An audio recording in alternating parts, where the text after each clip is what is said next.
Magandang gabi, Pilipinas! Narito ang Police News Express sa oras na ito.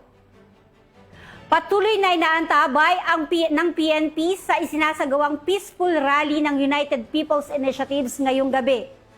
Ayon kay MPD spokesperson Police Major Philip Ines, na igagalang ang karapatan ng bawat rallyista na malayang maipahayag ang kanilang saloobin.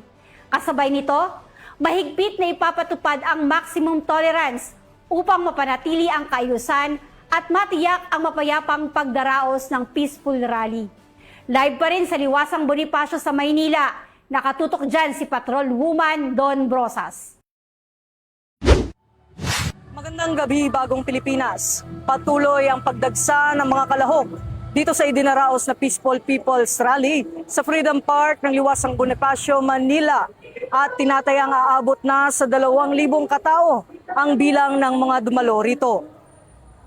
Sa kasalukuyan, halos napupuno na ang Liwasang Bonifacio habang inaasahan pang madaragdagan pa ang bilang ng mga kalahok sa mga susunod na oras. Sa kabila nito, nananatiling maayos at mapayapa ang sitwasyon sa lugar. Patuloy namang nakaantabay ang Philippine National Police upang tiyakin ang seguridad ng lahat ng dumalo at mapanatili ang kaayusan sa buong lugar. Nakatutok din sa sitwasyon ang District Director ng Manila Police District na si Police Brigadier General Arnold Santiago na nagsabing nananatiling mapayapa ang pagtitipon sa kasalukuyan at wala namang namumonitor na anumang untoward incident.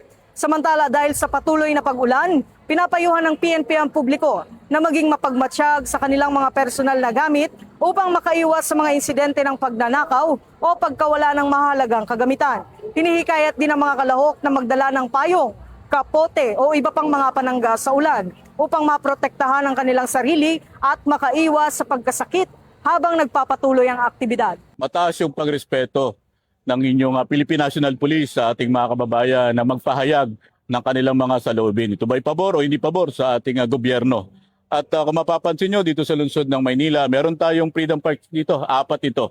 At isa na rito yung Liwasang Bonifacio. Kung saan, sabi nga natin, hindi nila kailangan kumuha ng permit dito. Ang kahilingan lang ng ating ama ng lungsod ng Maynila na pupunta sila rito ng payapa, umalis ng payapa, pupunta sila ng malinis, umalis ng malinis. Inihingi natin dito palagi yung sabi nga natin na maging payapa, organisado, kalmado lang. At yung mga kapulisan natin dito, hindi sila para pigilin.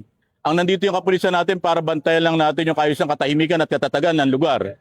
At kung mapapansin natin, ngayon ang ating crowd estimate ng mga nandito ngayon, ng mga kababayan natin, kasama dito sa pagkilos na ito, payapang pagkilos na ito, ay mga more or less nasa 1,000.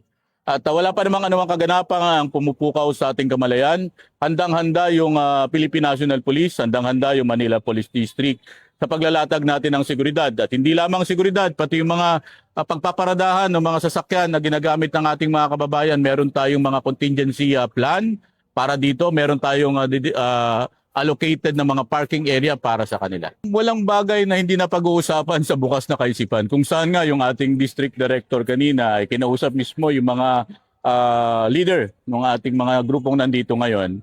Kung saan, sabi nga natin, tayo, ang presensya natin dito, katulad ng binanggit ko kanina, papanatili lang natin yung kaayusan, katahimikan at katatagan ng lugar. At ang isa na rin sa pakiusap natin sa ating mga kababayan na nandito ngayon sa Liwasang Bonifacio, na kung sakaling may mapapansin kayo mga kahinahinalang individual, base sa kanilang mga kinikilos at presensya, ipagbigay alam nyo agad sa otoridad. O tawagan nyo kami dun sa numerong 911 at makikita nyo agad yung kagyat action ng inyong PNP. Yung pulis nyo po, pulis ng Pilipino.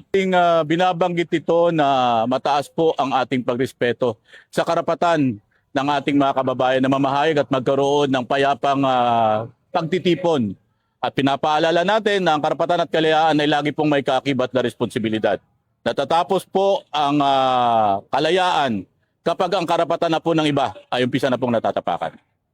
Mula rito sa Liwasang Bonifacio sa Maynila, ako ang inyong PNN correspondent, Patrolman Don Brosas. Alagad ng batas, tagataguyod ng Balitang Pulis.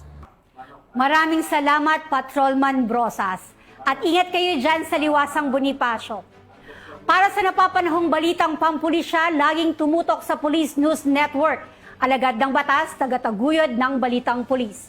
Police Captain Cherry Vicente, bagong PNP para sa bagong Pilipinas, serbisyong mabilis tapat at nararamdaman.